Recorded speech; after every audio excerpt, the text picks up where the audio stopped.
और अब बात प्रदेश में कोरोना अपडेट की। सख्ती से कम हो रही है कोरोना की रफ्तार। 24 घंटे में 4414 कोरोना के केस राजस्थान में सामने आए। 103 लोगों की मौत हुई है।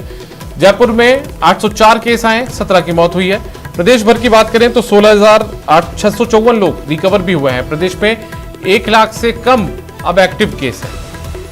तो सख्ती से कोरोना की संक्रमण पर जो लगाम है वो लगती भी नजर आ रही है। और प्रदेश में बीते 24 घंटे में 4414 कोरोना के केस सामने आए। 103 लोगों ने अपनी जान भी कोविड के चलते बीते 24 घंटे में गंवाई है। राजधानी जयपुर की बात करें तो यहां पर 804 केस बीते 24 घंटे में सामने आए हैं।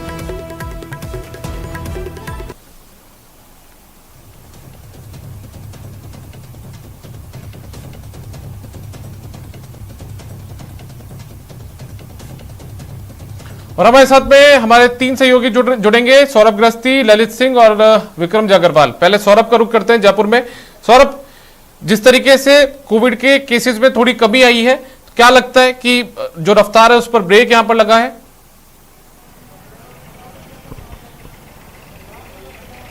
जी बिल्कुल, जिस प्रकार का लॉकडाउन लगा उसी के चलते अब प्रदेश में कोरोना के नए जो मामले आने की रफ्तार है उस पर बहुत हद तक जो है वो ब्रेक लग चुका है। और अगला 1 सप्ताह काफ़ी महत्वपूर्ण होगा। और संभवतः चूँकि जिस प्रकार से अब प्रदेश भर में महज 4000 जो है मामले आए, तो अब अगले सप्ताह में और भी ज़्यादा गिरावट होने की पूरी संभावना जो है वो इस लॉकडाउन के चलते देखने को मिल रही है। क्योंकि लोगों को जो है वो एक तरह से लोग भी जो है वो अवेयर हुए हैं, साथ ही सरकार की सख्ती भी लगातार बरकरार है। लेकिन कुछ लोग जो आमतौर पर देखने को मिलता है कि जो लापरवाही करते हैं वो लापरवाही भी बराबर बरकरार है। हालांकि लगातार सख्ती जो है वो की जा रही है, लेकिन अगर इसी प्रकार से सख्ती बनी रही तो अगला 1 सप्ताह जो है वो काफ़ी महत्वपूर्ण होगा और प्रदेश में कोरोना काफ़ी हद तक जो है वो कंट्रोल हो जाएगा। लेकिन अब बात वैक्सीनेशन की भी है, क्योंकि वैक्सीनेशन की रफ्तार जो है वो तेज करने की ज़रूरत है, तभी जाकर पूरी तरह से जो है वो कोरोना पर कंट्रोल पाया जा सकता है। जिस प्रकार से केंद्र सरकार ने अब जो वैक्सीन के लिए जो स्लॉट लेना पड़ता है उसकी जो है वो अब मंजूरी जो है वो मना कर दी है कि अब ऑनलाइन जाकर या फिर सीधे सेंटर पर जाकर भी अब जो है वो वैक्सीन लगवाई जा सकती है। लेकिन अभी राजस्थान में ये जो आदेश है वो लागू नहीं हुआ। इस वक्त मैं IDS सेंटर SMS अस्पताल में हूँ और यहाँ पर जिन लोगों ने स्लॉट बुक कराया उन्हीं ही जो है वो वैक्सीन लगवाने की जो है वो बात करी जा रही। मैं आपको तस्वीरों के माध्यम से दिखाना चाहूँगा कि इस प्रकार की तस्वीरें जो है वो यहाँ पर है, क्योंकि यहाँ संख्या में जो है वो लोग। चलिए सौरभ, आप बने रहिए हमारे साथ में। एक बार ललित का रुख कर लेते हैं। ललित, जोधपुर की बात करें तो जोधपुर में क्या कुछ स्थितियां देखने को मिली है? क्या केसेस में कमी वहां पर भी आई है?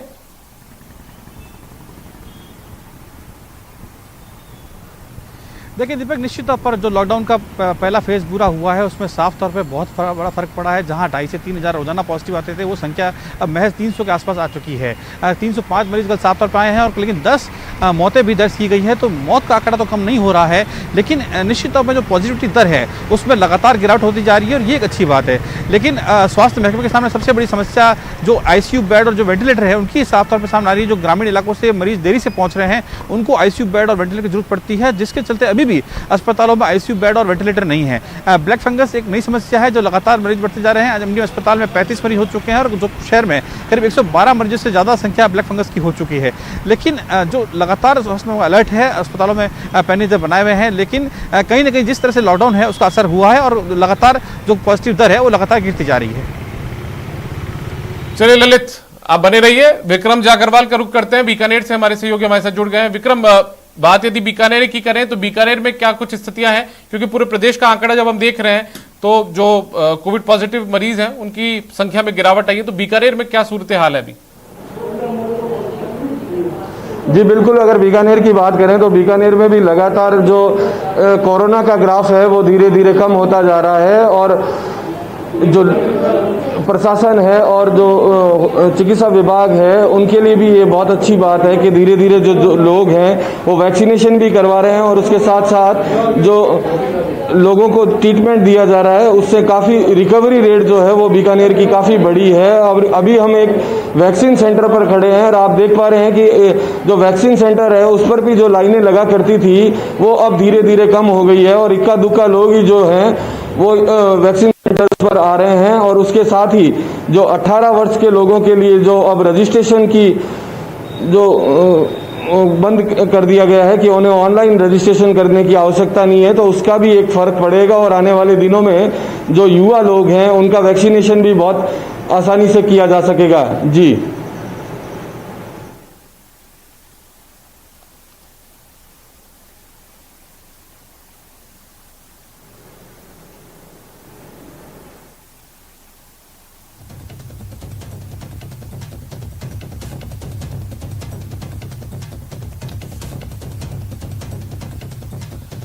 विक्रम, यदि और जो बच्चों में जिस तरीके से कोविड का संक्रमण लगातार फैल रहा है उसकी यदि बात करें तो उसको लेकर प्रशासन क्या कुछ इंतजाम यहां पर किए हुए हैं? जी, वास्तव में जो बच्चों को में जो कोरोना का संक्रमण फैला है उसको लेकर जिला प्रशासन की तरफ से पूरी तैयारी की गई है। और जो पीबीएम का जो शिशु अस्पताल है उसमें भी बेड बढ़ाने की व्यवस्थाएं की जा रही है। कल ही जिला कलेक्टर ने चिकित्सा विभाग के अधिकारियों के साथ एक बैठक की है जिसमें जो बच्चों में कोरोना रोग फैल रहा है और जो एक ब्लैक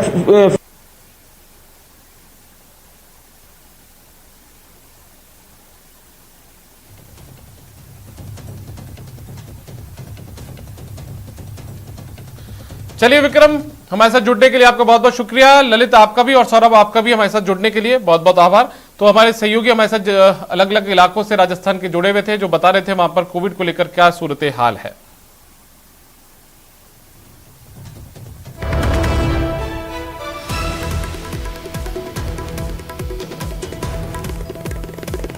तो मुख्यमंत्री गहलोत ने केंद्र सरकार पर निशाना साधा है। वैक्सीनेशन को लेकर सीएम ने कहा है कि आंकड़ेबाजी छोड़कर टीका उपलब्ध करवाए सरकार। उन्होंने कहा कि बच्चे संक्रमित हुए तो देश माफ नहीं करने वाला है। वैक्सीन उत्पादन ही सर्वोच्च प्राथमिकता होनी चाहिए।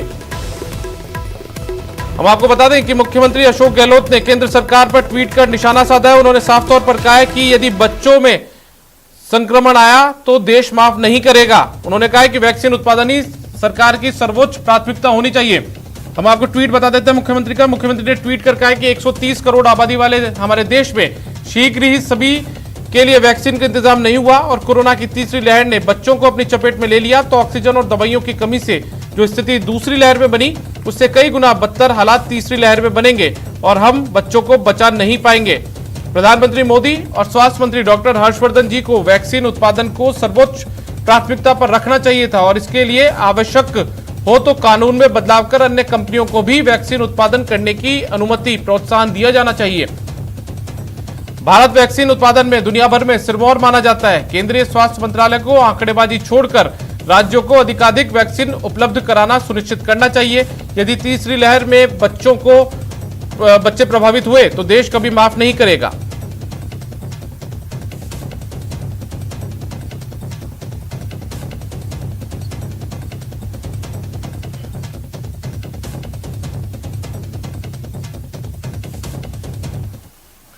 एटीन प्लस के लिए वैक्सीनेशन का आगाज हुए 20 दिन से ज्यादा हो चुके हैं, लेकिन हालात यह है कि वैक्सीन के लिए मारामारी है। टीका लगवाने के लिए स्लॉट बुकिंग का घंटों इंतजार करना पड़ रहा है। बावजूद इसके वैक्सीन की बुकिंग नहीं हो पा रही है। वैक्सीन लगवाने के लिए लोगों में इस कदर होड़ मची रहती है कि जैसे ही स्लॉट ओपन होता है चंद मिनटों में ही बुकिंग हो जाती है। सरकारी वेबसाइट, कोविन ऐप, आरोग्य सेतु के अलावा कई निजी वेबसाइट, टेलीग्राम और व्हाट्सएप के ग्रुप्स में भी स्लॉट की जानकारी उपलब्ध होती है, जिससे मोबाइल और कंप्यूटर यूजर्स पलक झपकते ही इन स्लॉट में अपनी कुछ बुकिंग करा लेते हैं तो कुछ अगले दिन अपनी बारी का इंतजार करते हैं। ग्रामीण इलाके में तो ये समस्या और भी है। हालांकि स्वास्थ्य विभाग का कहना है कि जल्द ही हालात सामान्य होंगे।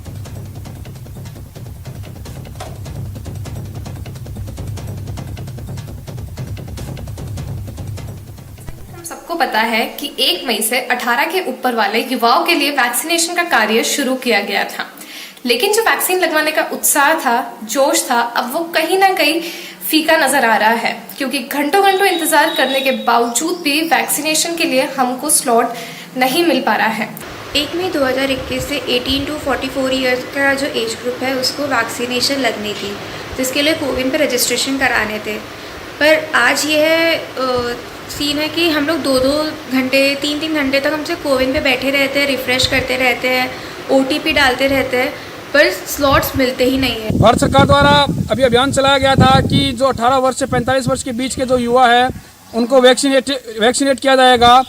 लेकिन हालांकि सरकार की अपर्याप्त सुविधाएं और अपर्याप्त तैयारियों के चलते युवाओं को खासी मशक्कत करनी पड़ रही है और खासी परेशानी का सामना झेलना पड़ रहा है। देखिए, 18 साल से लेकर के 44 साल की उम्र को जो युवा हैं उनको वैक्सीनेशन करने के लिए सरकार ने कदम उठाए, केंद्र सरकार ने भी उठाए और प्रदेश सरकार ने भी उठाए, परंतु पिछले 6-7 दिन से ऐसा देखने को मिला कि कहीं भी इन युवाओं को वैक्सीनेशन नहीं हो रहा। 18 से 44 एज का जो आयु वर्ग के जो हमारे हैं जिनको फ्रॉड बुकिंग के माध्यम से टीकाकरण कराया जा रहा है, क्योंकि राज्य को अभी बहुत कम मात्रा में वैक्सीन का प्राप्त हो रही है, तो जितनी वैक्सीन जिले को प्राप्त होती है उसके हिसाब से उसमें Covid care centre, Covid vaccine centre बनाए जाते हैं और उन पर वो वैक्सीन किया जाता है। कोरोना ने प्रदेश के सैकड़ों परिवारों को ना भूलने वाला दर्द दिया, तो कई परिवार में अब कोई कमाने वाला नहीं रहा, लेकिन प्रदेश सरकार अब ऐसे परिवारों के लिए मददगार बनेगी। अशोक गहलोत सरकार ऐसे पीड़ित परिवारों के साथ ही ऐसे बच्चों के लिए नीति बनाने पर जोर दे रही है जिनके माता और पिता दोनों की कोरोना से मौत हो गई है। ये रिपोर्ट देखिए।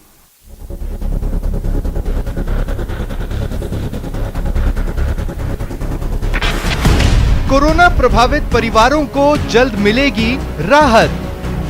प्रभावित परिवार और अनाथ हुए बच्चों को मिलेगी मदद।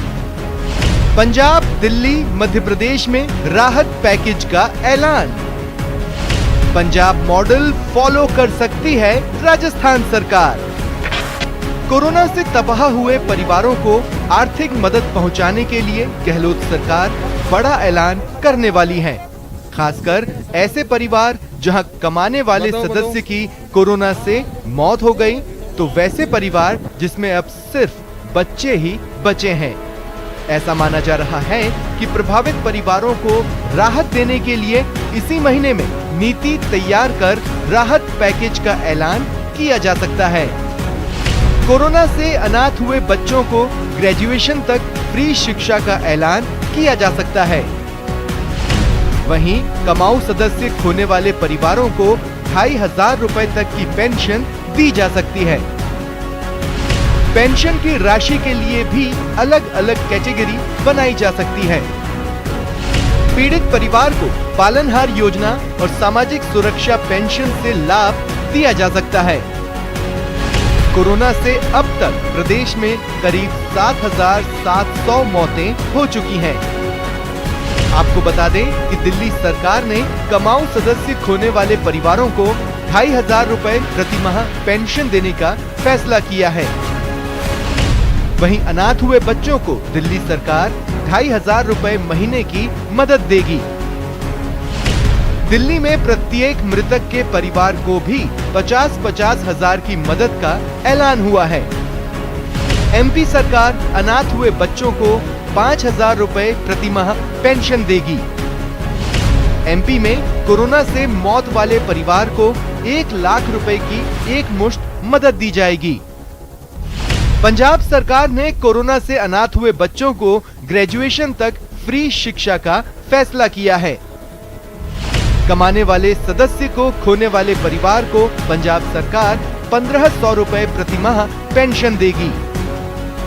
राज्य सरकार इन राज्यों के साथ ही दूसरे राज्यों की ओर से लिए गए फैसलों का अध्ययन कर रही है। राजस्थान में प्रत्येक प्रभावित परिवार के लिए संवेदनशीलता के साथ नीति तैयार करने की कोशिश हो रही है। ऐसा माना जा रहा है कि इसी महीने के अंत तक राहत पैकेज का ऐलान किया जा सकता है। दिनेश शर्मा, न्यूज़ 18 जयपुर। और इस बुलेटिन में फिलहाल इतना ही। नमस्कार।